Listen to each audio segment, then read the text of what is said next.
જાણી સૌ લોકો આનંદ કરે છે. મહાપુરુષોના મુખેથી સાંભળ્યું છે કે જે દિવસે નંદ બાબાના ઘરે ઉત્સવ ઉજવાયો ત્યારે કોઈને કોઈનું ભાન જ નહોતું. ભાન નહોતાનો અર્થ એવો યાદ રાખજો વાલા વૈષ્ણવો, કે કોઈને કાંઈ સાંભળતું જ નહોતું, યાદ જ નહોતું આવતું કે અમારે પાણી પીવા જવું જોઈએ, અમારે ભોજન કરવા જવું જોઈએ. બસ આખો દિવસ ઉત્સવમાં ને લાગી જ પડ્યા. તમે જુઓ, કાલે તમે 3 વાગ્યા સુધી બેસતા હતા, કોઈને જમવાનું સાંભળતું હતું? કાલે રોંઢો કર્યો, લ્યો, બે ભેગું કર્યું કાલે. હું હંમેશા આ રસોડા વાળાને કહેતો હોઉં કે તમે નંદ ઉત્સવના દિવસે છે ને હાનનું રસોડું ઓછું બનાવજો. કારણ કે એક તો બપોર રોંઢો કરાવ્યો હોય, 4 વાગે જમાડ્યા હોય, અને વળી પાછા તમે 7 વાગે 7:30 વાગે જમવાનું આપી દો તો ભેગું કેમ થાય?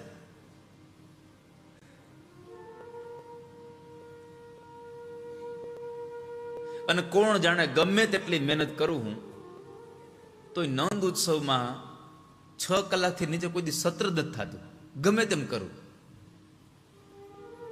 ઘણી વખત મને મનોરો થયો કે આપણે આ નંદ ઉત્સવ આપણે ટાઈમે પૂરો થઈ જાય. મેં કીધું એના ટાઈમે પૂરો થઈ જાય. અને હું પ્રાયઃ કથા આપું ત્યારે કહેતો પણ હોઉં છું કે નંદ ઉત્સવના દિવસે તમે બીજો કોઈ કાર્યક્રમ રાખશો નહીં. કારણ કે નંદ ઉત્સવ જ્યાં સુધી અંતરમાંથી ખીલીને બહાર ના આવે ત્યાં સુધી ઉત્સવ ન થાય કોઈ દિવસ. કેટલુંક દોડવું. અને અમે અહીંયા બેઠા પછી એક જ જિજ્ઞાસા હોય કે જેટલું આપી શકીએ એટલું વધારે તમને આપીએ.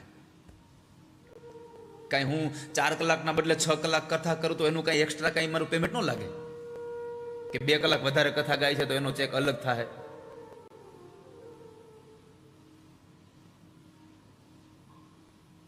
નહીં તો અમને તો રોજની વાત છે.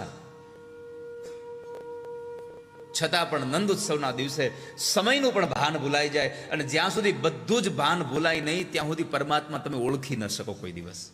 પરમાત્મામાં તમે ભળી ન શકો કોઈ દિવસ. પરમાત્મામાં તમે આનંદ ન કરી શકો કોઈ દિવસ. બધું ભૂલી જવું પડે.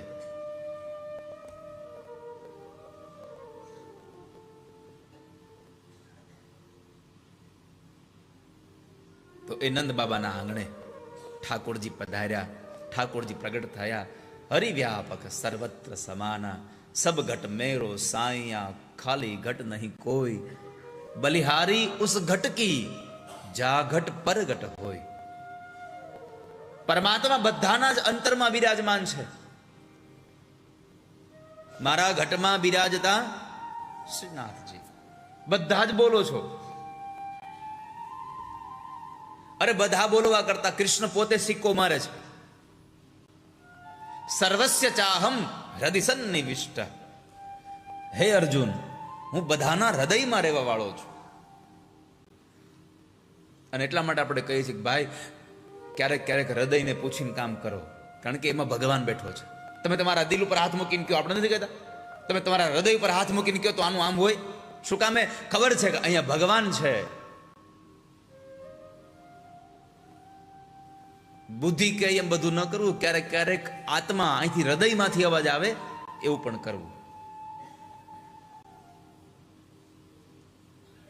નંદ બાબાનું આંગણું આખું ગોપ અને ગ્વાળોથી ભર્યું છે. બધી જ ગોપીઓ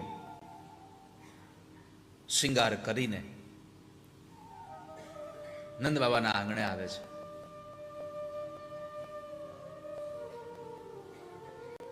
માખણની અને દહીંની રેલમ છેલ થઈ છે.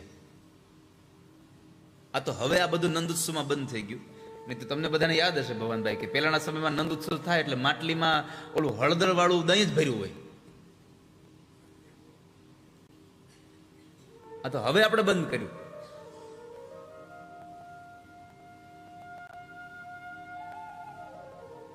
નંદ ઉત્સવ ઉજવીને પછી લોકો જયારે કથામાંથી ઘરે જતા હોય ને ત્યારે એની મજા હોય છે.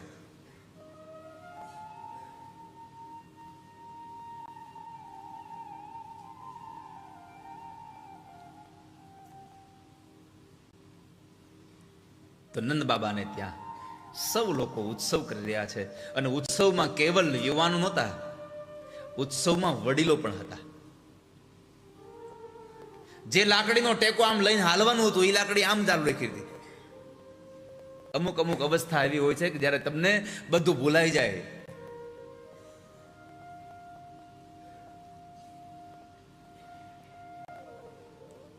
લાકડી વગર ચાલી ન શકે, ભૂકંપમાં ત્રીજા માળેથી એમનું ઉતરી જાય, ભૂલાઈ જાય.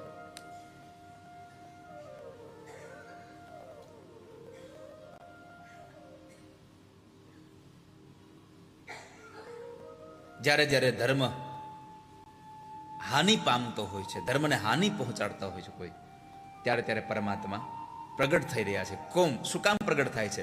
અર્જુનને ઉઠાડવા માટે. ઉત્તિષ્ઠ કૌંતેય, એ કુંતાના દીકરા ઉભો થા, તારે લડવાનું છે, તો ઉભો થઈ જા. યુદ્ધાય કૃત નિશ્ચય, યુદ્ધ એ જ તારો નિશ્ચય કરવાનો છે તારે. આવું વાક્ય કહેવા માટે કૃષ્ણ પ્રગટ થાય છે. આપણે બધાએ એ શ્લોકથી પરિચિત છીએ. યદા યદા હિ ધર્મસ્ય ગ્લાનિર્ભવતિ ભારત. જ્યારે જ્યારે ભારત એટલે કે ધર્મને હાનિ પહોંચી છે, ત્યારે ત્યારે કૃષ્ણ પ્રગટ થયા છે. જ્યારે જ્યારે ભગવાનના ભક્તોને કંઈક હાનિ આવી છે, ભગવાનના ભક્તોને દુઃખ આવ્યા છે, ત્યારે ત્યારે ઠાકોરજી પધાર્યા છે, ત્યારે ત્યારે ભગવાન પધાર્યા છે.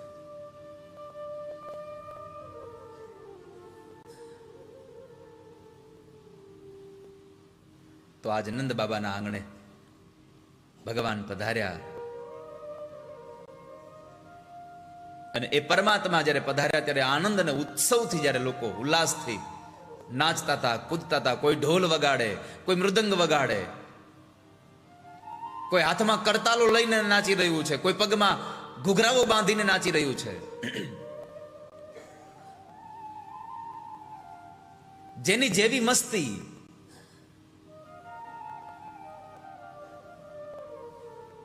પરસ્પર લોકો અંદરો અંદર ગોવાળિયાઓ પેલા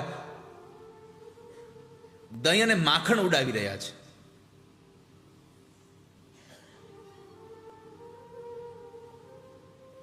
આખું એ નંદ બાબાનું ગામ ગોકુળને શણગાર્યું છે. સૂત માગધો, બંદીજનો, વિપ્રજનો પાઠ કરી રહ્યા છે.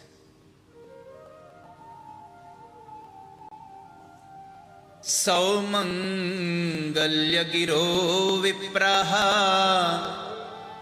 સૂત માગધવંદિનઃ.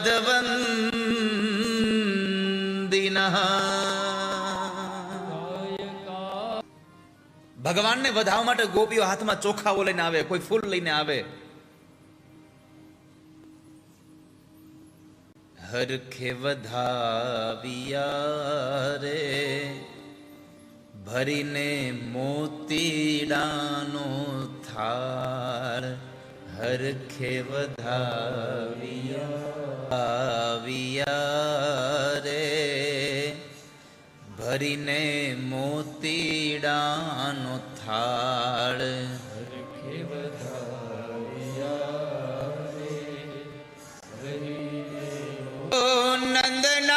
નંદનાયાંગણે રે આવ્યા ત્રિભુવન તારણહાર. નંદ બાબા બહુ મોટા મનવાળા થઈ ગયા. અને આમ પણ આ સંસારમાં 3 ટાણા એવા છે કે ગમે તે હોય ત્યાં હરખ જ હોય.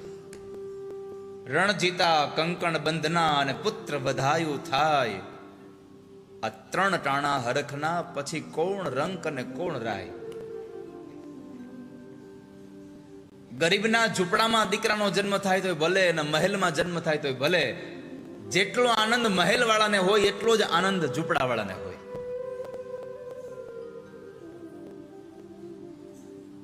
રાજાનો કુંવર ઘોડા ઉપર ચડી અને પરણવા જાય ત્યારે જે રાજાને આનંદ હોય એટલો જ આનંદ ઝૂંપડાવાળાના છોકરાના કાંડે મીંઢોળ બંધાય ત્યારે એને હોય. રણજીતા, કંકણ બંધના અને પુત્ર વધાયું થાય.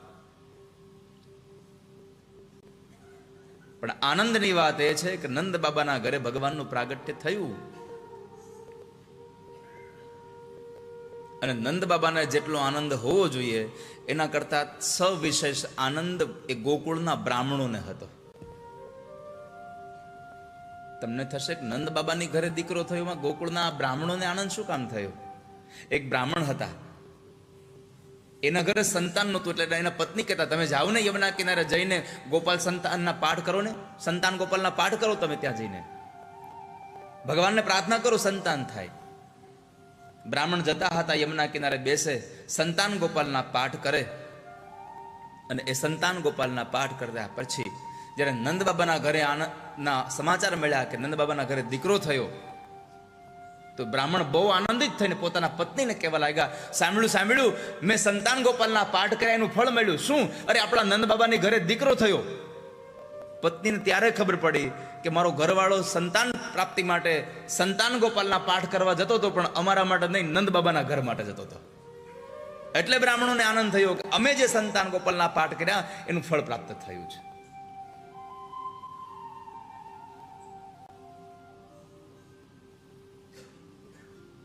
નંદ બાબા બહુ મોટા મનવાળા બન્યા છે. નંદસ્વાત્મજ ઉત્પન્ને જાતા હલાદો મહામના આહુય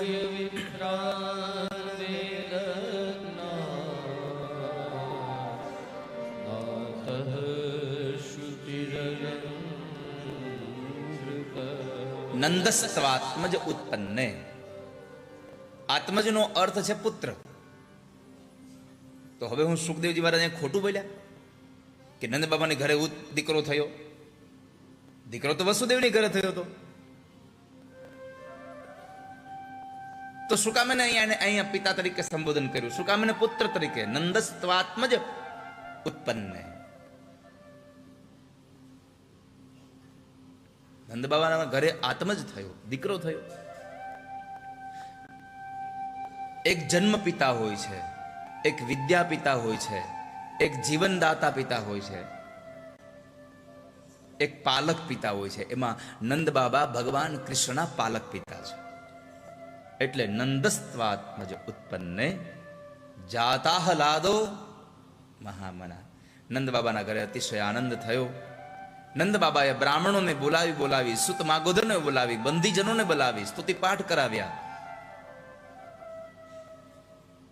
થોડી વાંસળી ધીમી કરજે.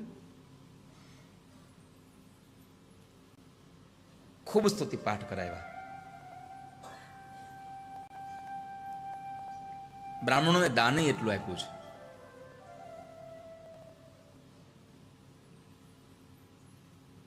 સૌ લોકોએ આનંદ કર્યો. નંદ બાબાએ દીકરાના જન્મના સમાચાર સાંભળી અને તર્પણ કર્યું છે. કાલેન સ્નાન શૌચાભ્યામ સંસ્કારૈસ્તપસે જયા શુદ્ધ્યંતી દાનેહ સંતુષ્ટયા દ્રવ્યાણ્ય આત્માત્મા વિદ્યયા.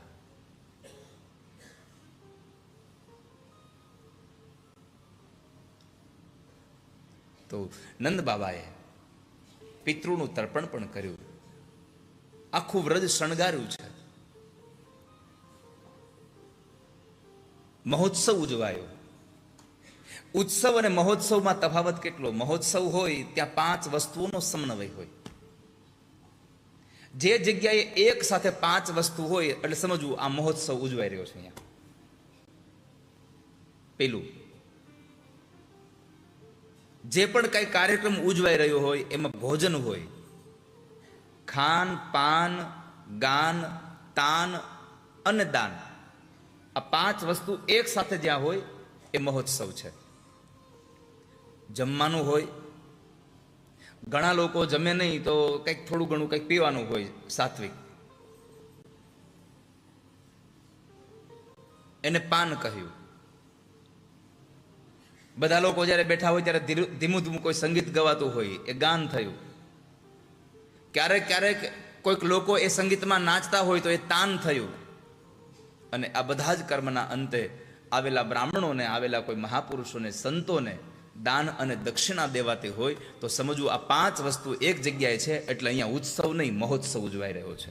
નંદ બાબાના ઘરે જમવાનું પણ હતું, સાત્વિક વસ્તુઓનો પદાર્થ પીવાનો પણ હતો, લોકોનું ગાવાનું પણ હતું, લોકોનું નાચવાનું પણ હતું, અને નંદ બાબાએ અગણિત દાન પણ કર્યું હતું. એટલા માટે નંદ બાબાના ઘરે ભગવાનના જન્મોત્સવનો એ મહોત્સવ ઉજવાતો હતો. તો એ મહોત્સવ જ્યારે ઉજવાઈ રહ્યો હતો, લોકો આનંદ કરી રહ્યા હતા, દાન દઈ રહ્યા હતા. અને અમુક સમય એવો હોય, અમુક સ્થળ એવા હોય, દાન દેવા માટે 3 વસ્તુ યાદ રાખવી. ગીતાજીમાં ભગવાન કહે છે કે 3 વસ્તુ જોઈને પછી દાન કરવું. દેશે કાલે ચ પાત્રે ચ તદ્દાનમ સાત્વિકમ સ્મૃતમ.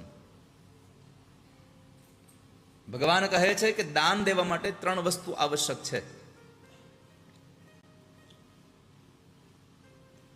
દેશનો અર્થ છે સ્થાનનું મહત્વ છે. તમે ક્યાં રહીને દાન કરો છો એનું અગત્ય બહુ છે. બીજું, દેશે કાલે, કાલ એટલે સમય, કેવો સમય છે એ સમયમાં તમને દાન દેવાનું. અને પાત્રતા જોયા વગર કોઈ દિવસ દાન કરવું નહીં. તમને ખબર હોય કે આ માણસ આપણા આપેલા દાનને કાં તો જુગાર રમી જાય છે ને કાં તો ન ખાવા પીવાના પદાર્થો ખાઈ જાય છે, તો દાન ન કરવું કોઈ દિવસ.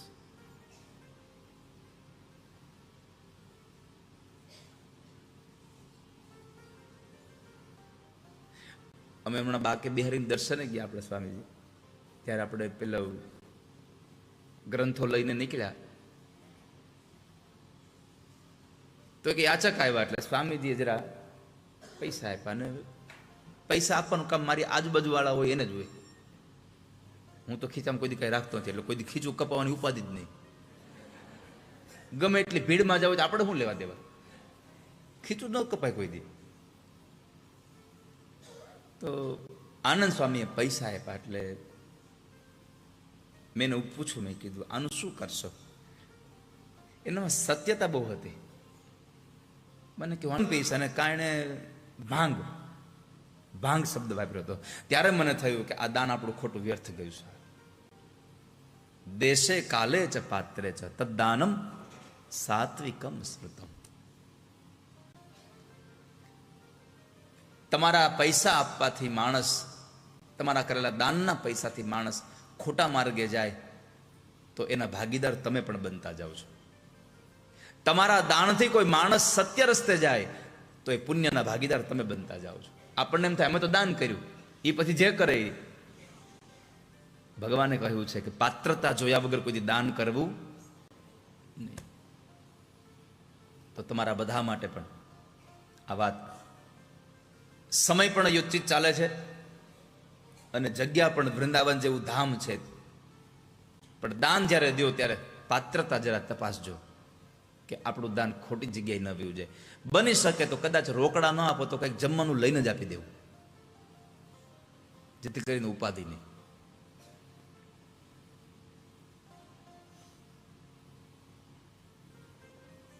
આપણે અહીંયા ત્યાં સમયની અને વ્યક્તિત્વની બહુ મર્યાદાઓ હોય છે. સમય ઉચિત હોવો જોઈએ. રામ અને ગણેશ આ બે ભગવાનના જ નામ છે. પણ કોઈના ઘરે દીકરાનો માંડવો રોપાતો હોય તો એ ન કહેવાય રામ બોલો ભાઈ રામ, રામ બોલો ભાઈ રામ. અને કોઈની અર્થી ઉપાડીને જતા હોઈએ તઈ ન કહેવાય સ્વસ્તિ શ્રી ગણેશાય નમઃ. નહીં તો છે બે ભગવાનના નામ જ, પણ સમયને આધીન છે. તમારા બાળપણનો મિત્ર તમારાથી જુદો પડ્યો હોય ને તમને 5, 7, 10 વર્ષ પછી મળે તો એના ખભા પર આમ હાથ રાખી અને તમે પૂછી શકો, ભલા માણસ ક્યાં હતો તું? પણ તમે જે સાધુની સેવા કરી છે, સાધુ ક્યાંક કદાચ અજ્ઞાતવાસમાં જતા રહે અને 2-5 વર્ષ પછી તમને મળે તો એના ખભા પર હાથ રાખીને ન કહેવાય મહારાજ ક્યાં વ્યા ગયા હતા, એને પગે લાગીને જ કહેવું પડે બાપજી તમે ક્યાં ગયા હતા. કારણ કે પાત્રતાની અહીંયા મહત્વ છે. પાત્ર કોણ છે સામે? મિત્રના ખભા પર હાથ રાખીને તમે વાત કરી શકો, જ્યારે ગુરુના ચરણાર વિંદમાં તમારા હાથ હોય ને મસ્તક હોય તમે વાત કરી શકો. પાત્રતાની મહત્વતા છે, સમયની મહત્વતા છે, સ્થળની મહત્વતા છે. નંદ બાબાએ ખૂબ દાન કર્યા, લોકોએ આનંદ પણ ખૂબ કર્યો. અને નંદનો અર્થ જ છે બીજાને આનંદ આપે એ નંદ, અને પોતાના જિંદગીનો યશ બીજાને આપી દે એ યશોદા.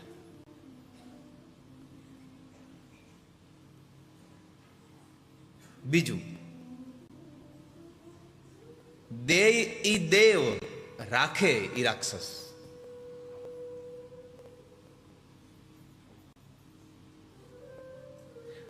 અને આપણી સંપત્તિ જેટલી વપરાશે ને એટલી જ વધતી જવાની છે.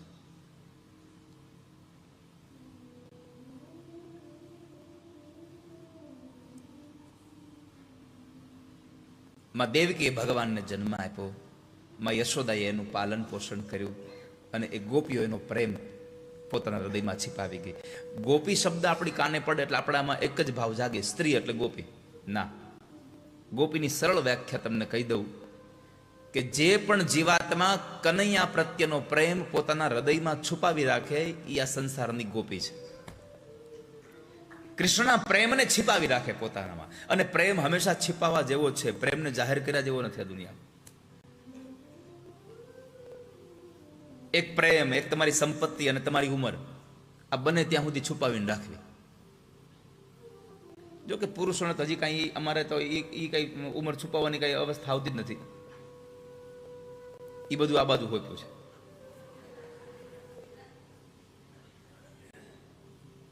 કોઈ ઉંમર પૂછે અને કદાચ છુપાવી પડે તો ઠીક વાત છે, પણ રોજ યુવાન થવું હોય,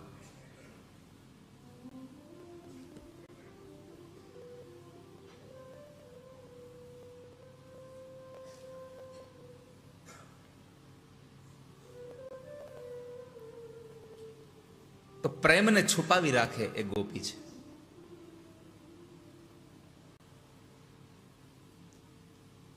પરમાત્માનો ઉત્સવ નંદ બાબાના આંગણે ઉજવાયો. લોકોએ આનંદ કર્યો અને ત્યારબાદ દ્વાદશીના દિવસે ભગવાન મહાદેવ ઠાકોરજીના દર્શન કરવા આવે છે. આ કથા ભાગવતમાં નથી આવી, અન્યત્ર ગ્રંથોની, અન્યત્ર સદગ્રંથોની કથા છે.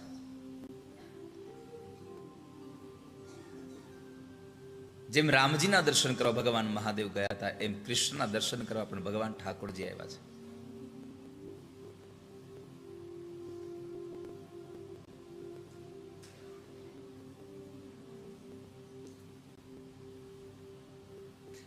ભગવાનના જન્મના સમાચાર જ્યારે ભગવાન શિવને મળ્યા એટલે એને ખબર પડી કે મારા બાલ સ્વરૂપ ઈષ્ટદેવ, બાળકના રૂપમાં ભગવાન જેટલી વખત જન્મે બધા જ ભગવાન મહાદેવના ઈષ્ટદેવ છે.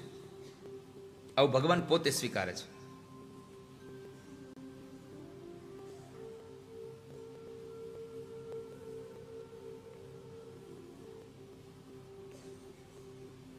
રામચરિતમાનસમાં ભગવાન રામને પ્રણામ કરતા ભગવાન મહાદેવ પોતે બોલ્યા છે, મંગલ ભવન અમંગલ હારી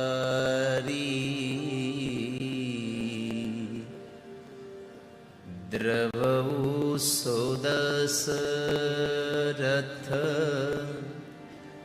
અજીર વિહારી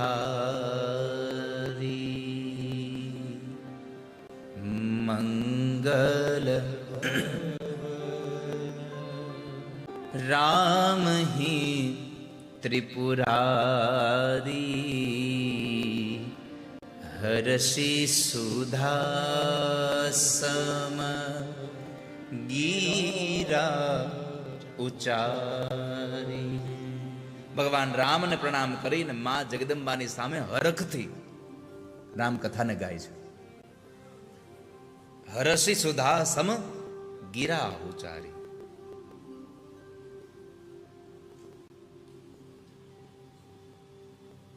બંદવુ બાલ રૂપ સોઈ રામ બંદવુ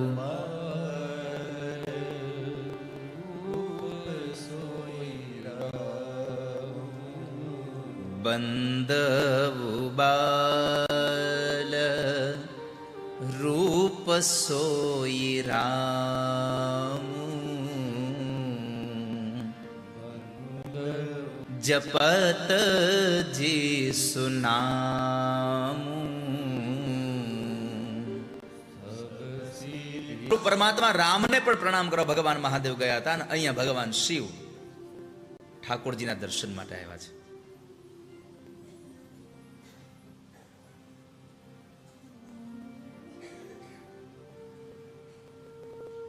भगवान ने थयुं कि हूँ गोकुळ में जाऊं पण मने दर्शन केम थाशा ना। એટલે એક જોગી બાવાનું રૂપ લઈને આવે છે। નંદી આદિ ગણો સાથે થયા, અમને લઈ જાઓ। ભગવાને કીધું કે નંદી બધા સાથે જશું તો કામ બગડી જશે, પેલા મને જઈ આવવા દો, પછી હું તમને જે માર્ગે મોકલું એ માર્ગ ઉપર તમે જશો ને તો તમને દર્શન થઈ જશે। ભલે નંદી માની ગયા। શેષનાગને કીધું કે તમે અહીંયા રહો। શેષનાગ કે ના, મને તો લઈ જ જાઓ, તમારે બીજા કોઈને મૂકીને જવા જાઓ, બાકી મને લઈ જાઓ। ભગવાન કહે છે પણ તમે આટલી બધી જીદ શું કામ કરો છો? ત્યારે શેષનાગે કહ્યું, પ્રભુ મારે એ જોવાવું છે કે જે નારાયણ મારા શરીરની પથારી કરી અને દરિયામાં સૂવે છે, એ નારાયણ આજ ઘોડિયામાં કેવા લાગે છે, મારે એને જોવા આવવા છે, મને લઈ જાઓ।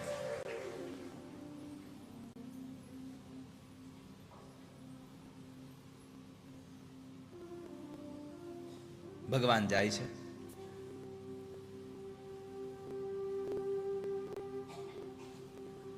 અહામલેખનો નાદ ગામમાં કર્યો। એક સ્ત્રી બરાબર મળે છે ગોપી, બાબાને જોયા અને પ્રશ્ન કર્યો સહજતા સાથે કે બાબા નમસ્તે। બાબાએ આમ જરા અકળાઈથી નમસ્તે।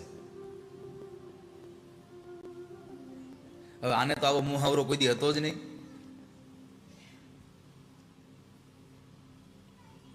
તો ગોપીએ સામે ચાલીને પૂછ્યું કે બાબા તમારા આ પહેરવેશ ઉપરથી એવું લાગે છે કે તમે કદાચ જ્યોતિષી હશો એવું લાગે છે। ભગવાનના દિમાગમાં બત્તી જલી ગઈ કે બરાબર છે, હાલ જ્યોતિષી બની જાવ ઘડી, કદાચ મને જોશ જોવડાવવા લઈ જાય અને મને દર્શન થઈ જાય। ભગવાન કે હા હા હું તો જ્યોતિષી છું। બાબાને પૂછ્યું તમારું નામ શું? તો કે મારું નામ સદાશિવ જ્યોતિષી। અચ્છા, તો બાબા અમારી યશોદામાની ઘરે દીકરાનો જન્મ થયો છે, તમે એના જોશ જોઈ દેહો।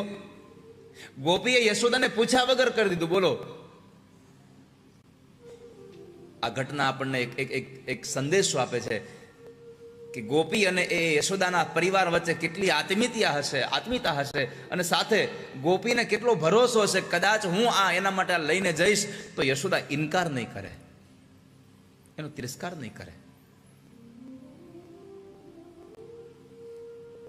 તો બાબાને કીધું કે જશોદામાની ઘરે આવશો? બાબા કહે છે જલ્દી લઈ જા, જે કામ માટે આવ્યો છું એ તો સામેથી આવ્યું, જલ્દી લઈ જાઓ મને। પરંતુ ગોપી બાબાને લઈને જાય છે, આંગણામાં ઊભા રાખે છે। ગોપી અંદર જઈને બૂમા બૂમ કરે છે કે એ યશોદા બહાર આવ, હું કોને લઈને આવી છું? યશોદા માળીએ સીધું પેલા આમ હાથ મૂક્યો, ચૂપ બન, કે મારો છોકરો સૂતો છે, મારો દીકરો સૂતો છે।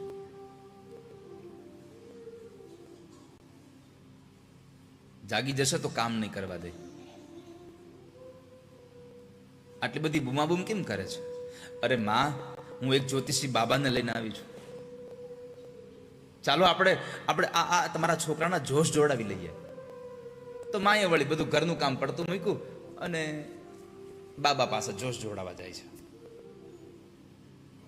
પણ જેવા બરાબર આંગણામાં આવીને બાબાની સામે જોયે ત્યાં માના પગ ઉભા રહી ગયા ને આંખું ફાટી ગયું કે તું કોને લઈ આવી છે?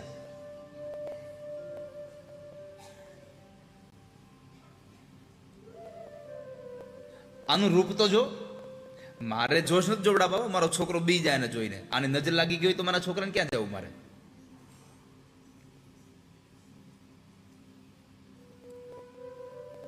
એટલે ગોપીએ કહ્યું હતું કે એક કામ કરો, તો બાબાને તમે થોડીક દક્ષિણા આપી દો ને, હું બાબાને ના પાડી દઉં હમણાં। જા તું ના પાડી દે। ગોપી આવીને બાબાને કીધું, બાબા માફ કરજો, અમારા યશોદામાનો છોકરો અત્યારે સૂતો છે ને, એટલે અમારે અત્યારે જોશ નથી જોડાવા, પણ જ્યારે જોશ જોડાવાશે ત્યારે તમને બોલાવી જશું. બાબા કહે છે કે એક યુક્તિ મળી હતી, એ નિષ્ફળ ગઈ.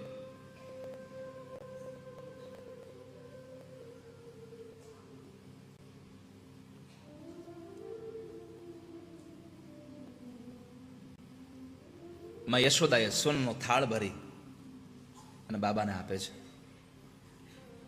લ્યો બાબા, આ ભિક્ષા લઈ લ્યો અને તમે તમારી જગ્યાએ વ્યા જાઓ. પણ ભગવાન મહાદેવજીએ કહ્યું કે યશોદા, મારે આ ભિક્ષાને શું કરવી? તમે આટલો હોનનો થાળ ભરીને લઈને આવો બહાર, એમાં કઈ નવાઈ નથી, કારણ કે તમારા ઘરમાં ખજાનો જ એટલો મોટો છે, અને સૌથી મોટો ખજાનો તો હજી ઘોડિયામાં પડ્યો છે. આમાં કઈ નવાઈ નથી તમારા ઘરમાં. પણ ભગવાન મહાદેવે એક સંદેશો આપણને સૌને સારો આપ્યો છે. ભગવાને કહ્યું કે લાવ, જે કામથી આવ્યો છું એ કહી દઉં, કારણ કપટ કરવાથી કૃષ્ણ પ્રાપ્ત ન થાય કોઈ દિવસ. જ્યાં કપટ હોય ત્યાં કૃષ્ણ ન હોય.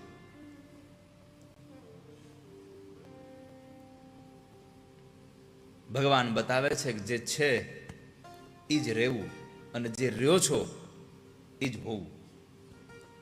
નહીં તો ઘણા બોલે કાંઈક, કરે કાંઈક, હોય કાંઈક, નીકળે કાંઈક. નથી મેળામાં એક વખત આમ બોર્ડ માર્યું હતું, ઘોડો ગાય છે. મેળામાં બોર્ડ માર્યું હતું, ઘોડો ગાય છે. તે બધાને આશ્ચર્ય થયું, ઘોડો ગાય છે.